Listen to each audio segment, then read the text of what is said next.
அதெல்லாம் அற்புதம் செய்வது எங்கள் தெய்வம் தான். உடனே குழந்தை எழும்புலன்னு தெரிஞ்சோடனே எலிஷா உள்ள போகிறார்.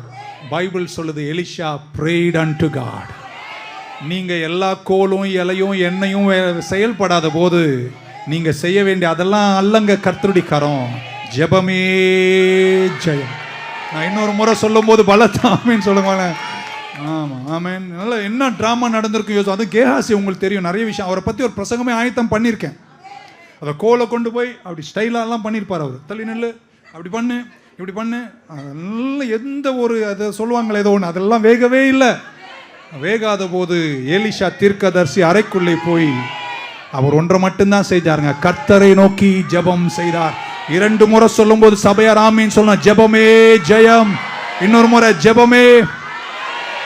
அவர் ஜெபித்தார். ஆமீன் சொல்ல மாட்டீங்களா? ஹல்லேலூயா.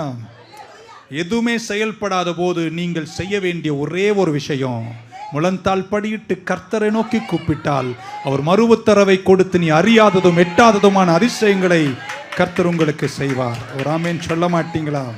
ஹல்லேலூயா. அந்த காலத்தில் பிரசங்கத்தில் சொல்வார்கள், if you reveal it God will heal it அப்படின்னு சொல்லி கேட்டிருக்கேன். ஆனால் இந்த கான்டெக்ட்ல சொல்றேங்க, அவர் ரிவீலே பண்ணல, ஆனால் கர்த்தர் ஹீல் பண்ணாரு. நெஞ்சு மேல கை வைங்க, வலது கை மேல உயர்த்துங்க. யாருக்கிட்டையும் சொல்ல முடியாத இதயத்தில் சுமந்து கொண்டிருக்கின்ற சில ஆழமான வேதனைகள் ஏன் சொல்லணும்னு நீ கலங்கி ஏதோ ஒரு தோரணையில போயிட்டு இருக்க.